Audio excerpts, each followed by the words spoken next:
अस्सलामुअलैकुम and welcome in study corner. तो आज की इस वीडियो में हम डिस्कस करने वाले हैं जुल्फ़कार घोष की बहुत ही फेमस पोएम टू रिमूव को। तो वीडियो स्टार्ट करने से पहले like my video, subscribe my channel, press the bell icon button ताकि इस तरह की जो भी वीडियोज़ है वो आप तक पहुँच जाएँ। तो आइए आज की वीडियो टू रिमूव को हम स्टार्ट करते हैं। अगर हम इसके टाइटल की बात करें रिमूव, ठीक है, तो रिमूव जो टाइटल है वो इस पोएम में एज अ सिंबल जो है वो यूज़ किया गया है। टू रिमूव का मतलब होता है निकाल देना। तो इस पोएम में ये जो जितनी भी पोएम है ये टू रिमूव के ही अराउंड जो है वो घूमती है। तो आज हम इस पोएम को जो है वो क्रिटिकली इसकी जो है लाइन बाय लाइन हम इसकी एक्सप्लेनेशन देखेंगे। और सबसे पहले तो मैं आपको बताती चलूँ इसके बैकग्राउंड के बारे में कि टू रिमूव जो पोएम है ये एक ब्यूटीफुल एग्जाम्पल है एक पावरफुल आइडियोलॉजी का। तो इसके अंदर जितनी भी बात है वो आइडियोलॉजी के ऊपर की गई है जो प्रेजेंट करती है पार्टीशन सिनेरियो को। मतलब जब हम लाइन बाय लाइन एक्सप्लेनेशन देखेंगे तो इसके अंदर जितनी भी चीज़ें हैं वो आपको नज़र आएंगी कि वो पार्टीशन सिनेरियो के ऊपर, मतलब पार्टीशन जो हुआ था हमारे सब कॉन्टिनेंट का, उसके ऊपर ये सारा जो पोएम है ये बेस करती है।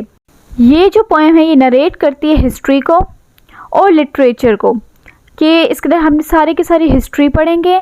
उसके अलावा हम इसके अंदर जो है लिटरेचर लर्न करेंगे। जितने भी रिलीजन के लोग हैं उनके बीच में जितना भी ये म्यूचुअल जो भी इनके अंदर रिस्पेक्ट थी, ब्रदरहुड था, सब कुछ हम इसके अंदर जो है वो आज देखेंगे। तो आइए आज की ये वीडियो में स्टार्ट करते हैं बाय लाइन एक्सप्लेनेशन से। The Sikh from Ambala in East Punjab India formerly in the British empire.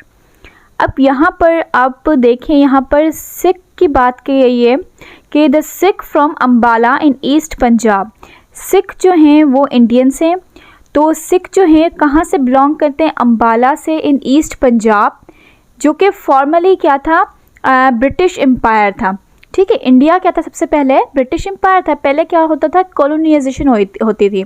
जैसे पार्टीशन से पहले जितने भी मुल्क थे जो भी थे वो एक ही जो है ब्रिटिश एम्पायर के अंडर होते थे। फॉर एग्जांपल अगर हम इंडिया और पाकिस्तान की बात करें तो इंडिया और पाकिस्तान दोनों ही जो हैं वो ब्रिटिश एम्पायर के अंडर होते थे। ये सारा का सारा पहले ब्रिटिश एम्पायर होता था। जिस तरह अगर हम बॉम्बे की बात करें या इंडिया, जो जितना भी ये सारे क्या होते थे ये आपस में एक ही होते थे। तो उसके बाद जब पार्टीशन हुई तो फिर क्या हुआ कि ईस्ट वेस्ट नॉर्थ साउथ इस तरीके के से क्या हुआ कि इनकी पार्टीशन हुई। तो यहाँ पर बात की जा रही है कि सिख जो कि अम्बाला से बिलोंग करते थे, ईस्ट पंजाब इंडिया, जो कि इंडियंस थे ईस्ट पंजाब के, वो कौन थे?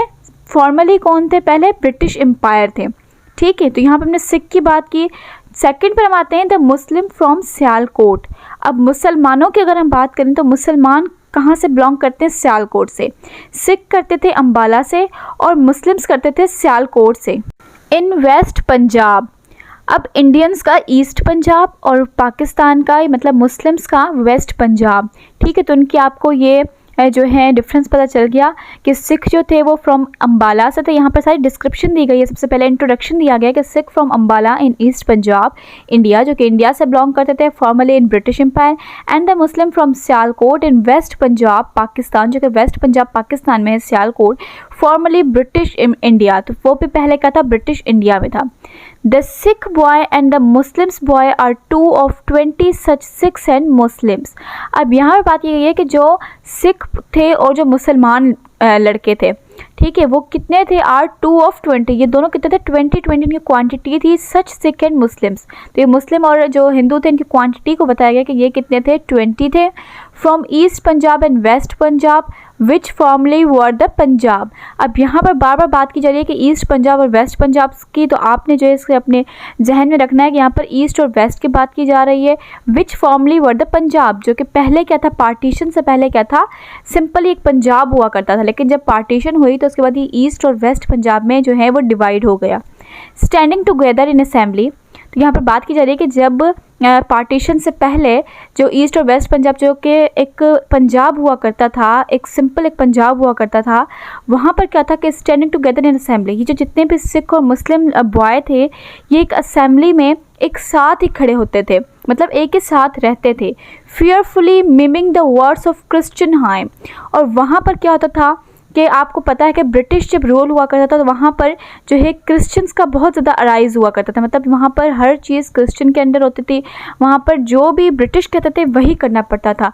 तो जैसे मुसलमानों की और हिंदुओं की बात की या सिख की बात की गई है, तो वो पहले क्या होता था, पार्टीशन से पहले जो जितना भी चीज़ें थी वो ब्रिटिश एम्पायर के अंडर होती थी। तो क्या होता था कि वो एक ही असेंबली में खड़े होते थे और वो डर के मारे वही क्रिश्चियन हाइम जो है वो गाते थे। क्रिश्चियन हाइम एक मतलब आप कहते हैं कि इबादत की कोई उनका सॉन्ग है जो कि वो उनके फियरफुली मतलब वो डर में आकर वही चीज़ जो है वो कहते थे। मतलब उनका कोई भी राइट नहीं होता था, वो सारे के सारे जितने भी थे लोग, उनके ऊपर जितनी भी हुक्मरानी होती थी वो किनकी होती थी, ब्रिटिश एम्पायर की होती थी। तो दोनों जो सिख थे और जो मुस्लिम थे दोनों क्या होते थे, बहुत ज़्यादा बेबस होते थे। और वो जो है जब यहाँ पर कॉलोनाइजेशन होती थी और जब वहाँ पर पार्टीशन नहीं हुआ था तो उससे पहले क्या था कि ये दोनों जो हैं ये इनके अंडर ही होते थे और जो वो कहते थे वैसा इनको करना पड़ता था। तो यहाँ पर जो इनका सारा इंट्रोडक्शन है इस पैरा के अंदर कि यहाँ पर ईस्ट वेस्ट की बात की गई है, मुसलमानों की और सिख की बात की गई है, और उनकी जितना भी डिस्क्रिप्शन है वो हमने इस पैरा में जो है वो डिस्कस किया है। नेक्स्ट पैरा की तरफ हम आते हैं। Later their firework voices explode in Punjabi until Mr. Iqbal, which can be Sikh name or a Muslim name, Mohammad Iqbal और इकबाल सिंह। तो यहाँ पे कहते हैं कि बाद में एक जो है एक वॉइस जो है एक फायरवर्क की तरह एक वॉइस जो है वो अराइज हुई इन पंजाबी के अंदर, मतलब पंजाबी लैंग्वेज के अंदर ये एक फायरवर्क की तरह की जो है वॉइस जो है वो अराइज हुई, जो किसका नाम था, मिस्टर इकबाल का। ठीक है, मिस्टर इकबाल जिसे जो दोनों नाम मतलब सिख नेम और मुस्लिम नेम भी था। जो सिख थे वो इसे इकबाल सिंह और जो मुस्लिम्स थे वो इसे मोहम्मद इकबाल के नाम से बुलाते थे। Who come from Jalandhar in East Punjab. अब मिस्टर इकबाल की यहाँ पर बात की गई है सेकंड पैरा में कि वो कहाँ से बिलोंग करते हैं, फ्रॉम जलंधर, वो जलंधर से आए थे इन ईस्ट पंजाब। जलंधर कहाँ पर लोकेटेड है, इन ईस्ट पंजाब में, but near enough to the border to be almost West Punjab. लेकिन वो इतना करीब थे वेस्ट पंजाब के कि वो जो हैं वो ऐसा लगता था कि वो वेस्ट पंजाब से भी बिलोंग करते हैं। Who is an expert in the archaic annotation of the Raj, जिसका मतलब है कि वो माहिर हुआ करते थे आर्किक इनोटेशन। आर्किक इनोटेशन कहते हैं जब हम कोई चीज़ न्यू जो है वो इन्वेंट करें, तो वो बहुत ज़्यादा फेमस होते थे राज को, जो वहाँ पर राज कहते हैं जो हुक्मरानी है उनको जो है इन्वेंट करने में। Until the three piece suited mister Iqbal give a stiff collared voice to his Punjabi command to shut their thick wet lips on the scattering spark of their white secondary modern teeth। तो यहाँ पर बात की जा रही है कि mister Iqbal जो हैं वो 3 पीस सूट में आए and give a great speech, और उन्होंने जो है एक बहुत ही शानदार speech the in his voice, अपनी वॉइस के अंदर, इनटू हिज पंजाबी कमांड, और उसने एक पंजाबी कमांड मतलब पंजाबी लैंग्वेज में कमांड दी अपने लोगों को, and showing his lake strength, और उसने जो है अपनी एक जो है स्ट्रेंथ को जो है वो बताया, and in the power of voice and shows them a reality of their on his effective force of voice. मतलब उसने जो भी अपनी कमांड दी थी वो इतनी तो उसने जो है एक इफेक्टिव वॉइस में दी थी कि ऐसा लग रहा था कि वो जो है बहुत ज़्यादा स्ट्रेंथ में, मतलब बहुत ज़्यादा स्ट्रॉन्ग वॉइस में जो है उसने वो कमांड दी थी कि जिस तरीके से हम कहते हैं कि उसके जो लिप्स हैं वो इतने स्कैटर हो रहे थे, इतने खुल रहे थे कि ऐसा लग रहा था कि वो बहुत ज़्यादा जो है जोश में आकर जो है उसने वो दी थी। Mr. Iqbal has come to London to teach English to Punjabi Sikhs and Muslims and has pinned up in his class picture of Gandhi and Jinnah, Nehru and Ayub in case the parents come to ask in Punjabi how the kids are doing in English। तो इस para में बात की जा रही है कि mister Iqbal जो कि लंदन आए, लंदन आने से उन्होंने जो है जो इंग्लिश थे, जो पंजाबी सिख और मुस्लिम्स थे, उनको जो है अपनी जो है उन्होंने इंग्लिश सिखाई, और अपनी क्लास में जहाँ पर वो सिखाते थे इंग्लिश, उन्होंने अपनी क्लास में वहाँ पर जो है पिक्चर लगी हुई थी गांधी की और जिन्ना की, नेहरू और अयूब की, मतलब वहाँ पर हिंदू और मुस्लिम्स दोनों की जो है वो पिक्चर लगाई हुई थी। ये उसने ये शो करने के लिए कि अगर इनके पेरेंट्स जो हैं वो अगर आ जाते हैं और मुझसे कुछ आकर पूछते हैं तो वो जो है उन्हें बता सके कि उनके बच्चे जो हैं वो क्या कर रहे हैं। तो ये एक तरह का सिंबलिज्म था कि उनकी क्लास में मुसलमान और हिंदू मतलब सिख और मुसलमान जो थे वो एक ही जगह पर सेम क्लास में साथ जो है वो बैठा करते थे। तो यहाँ पर एक जो है खूबसूरत सा इन्होंने यहाँ पर बताया गया कि उनकी क्लास में जो है वो इक्वालिटी थी, मतलब गांधी और जिन्ना दोनों की पिक्चर थी, नेहरू और अयूब दोनों की वहाँ पिक्चर थी, और मुस्लिम्स और सिख्स जो थे वो दोनों साथ बैठा करते थे एक ही क्लास में।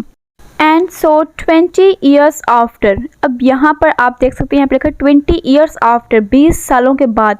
जितना भी हम पीछे पढ़ कर आए हैं, जो भी हमने चीज़ें डिस्कस की हैं, वो उस टाइम के 20 ईयर्स पहले की बात थी, और अब जो है 20 ईयर्स बाद की बात की जा रही है कि पहले 20 ईयर्स पहले क्या था, वहाँ पर जितना भी था वहाँ पर ब्रिटिश एम्पायर का रूल था। अब आ जाते हैं 20 ईयर के बाद, 20 सालों के बाद, the Union Jack came down in Delhi and the Punjab become East Punjab and the West Punjab and the Sikh did not like it। उसके बाद क्या हुआ कि इनका जो भी चीज़ थी, जो भी इनका हुक्मरानी थी वो बिल्कुल नीचे हो गई। और जो पंजाब था, जो एक पंजाब इकलौता हुआ करता था जहाँ पर सारे मुस्लिम्स और सिख साथ रहते थे, तो उसके बाद क्या हुआ, जब पार्टीशन हुआ तो पंजाब जो था वो ईस्ट पंजाब और वेस्ट पंजाब में क्या हुआ, डिवाइड हो गया। मतलब फिर दो पंजाब बन गए, जो कि एक ईस्ट और एक वेस्ट पंजाब हो गया। And the Sikh did not like it and the Muslim did not like the Sikh. अब मुसलमान जो थे वो सिख को पसंद नहीं कर रहे थे और सिख जो है वो मुसलमानों को पसंद नहीं कर रहे थे। And liking it and they kill each other, और इनकी जो इनमें इतनी नफरत बढ़ गई थी कि वो एक दूसरे को मारने के लिए जो है आगे आ गए। And not by the 100 nor by the 1000 but by the 100,000। और वहाँ पर इतनी, तो वहाँ पर जो है मारा मारी हुई, इतने मतलब वहाँ पर लोग इतने मरे थे कि वो ना तो 100 की तादाद में थे ना वो 1000 की तादाद में थे, मतलब वो 100,000 की तादाद में जो थे वहाँ पर लोग मरे थे। Here then is Mr. Iqbal with his removed class of 20 Punjabis, some Sikh and some Muslims in a secondary modern school in London, of all them trying to learn English। तो यहाँ पर बात की गई है कि मिस्टर इकबाल अपनी remove class के साथ, जो कि उस टाइम पर 20 पंजाबीज़ थे जिनमें मुस्लिम्स और सिख भी थे, जो हमने पहले बात कर चुके हैं कि मिस्टर इकबाल के साथ जो है एक ही क्लास के अंदर जो है सिख और मुस्लिम्स हुआ करते थे, जो कि इनकी तादाद 20 होती थी, मतलब 20 पंजाबीज़ होती थी in a secondary modern school in London. जब वो लंदन में गए थे इंग्लिश पढ़ाने के लिए, all of them trying to learn English, जहाँ पर पहले जितने भी लोग थे वहाँ पर जो है इंग्लिश सीखते थे, उनकी क्लास में बैठकर इकट्ठे बैठकर वो जो है जो भी चीज़ें वो सीखते थे, इकट्ठे एक असेंबली में होते थे, उनकी क्लास में बैठते थे। अब वही लोग जो हैं उनके अंदर जब पार्टीशन हुआ, जब ईस्ट और वेस्ट पंजाब जो है वो डिवाइड हो गए, तो उनके बीच में इतनी तो नफ़रतें पैदा हो गई कि वो एक दूसरे को मारने के लिए आ गए, और उनके बीच में बहुत ज़्यादा जो है लोग मारे गए। Back home the fastidious guardian of freedom, the Sikh army and the Muslim army, convinced that East is East and West is West, etc., periodically accuse each other of aggression। तो इसमें बात की गई है कि मुसलमान जो थे, पंजाबी और सिख दोनों जो थे मुसलमान, वो अपने अपने घर वापस गए और उन्होंने कन्वेंस किया कि किस तरीके से हम जो है वो फ्रीडम जो है वो हासिल कर सकते हैं। पर इनमें जो है 3 ऐसी आर्मीज़ थी जो कि ऑलरेडी जिन्होंने डिसाइड कर लिया था to separate their one nation into 3 parts. उन्होंने सोच लिया था कि हमने जो है इसे 2 पार्ट्स में जो है हमने इसे जो है वो डिवाइड कर देना है। So now there is East Punjab and West Punjab. अब यहाँ पर क्या है कि यहाँ पर ईस्ट पंजाब है और West Punjab, east is east and west is west. अब यहाँ पर ईस्ट ईस्ट ही है और वेस्ट वेस्ट ही है, ना कोई एक पंजाब नहीं है, मतलब ईस्ट और वेस्ट 2 पंजाब हो चुके हैं। After from the separation they still accuse each other to aggression time to time. और सेपरेशन के बाद भी जो है उन्होंने आपस में जो है वो अग्रेशन जो है टाइम टू टाइम उनकी रहती ही गई। तो ये आज की एक ब्यूटीफुल पोएम थी बाय जुल्फ़कार घोष की। आई होप आपको इसकी एक्सप्लेनेशन जो है वो इजीली आपको समझ आ गई होगी, क्योंकि बहुत ही इजी पोएम थी जुल्फ़कार घोष की, जो कि पूरी की पूरी जो है वो जो पार्टीशन है उसके अराउंड जो है वो घूमती है। तो नेक्स्ट वीडियो में मैं आपको इसकी जो है समरी और इसकी जो है थीम्स के बारे में मैं आपको डिटेल में बताऊंगी। और आज के लिए इतना ही काफ़ी है, मुझे इजाज़त दीजिए। Thank you so much. अल्लाह हाफिज़।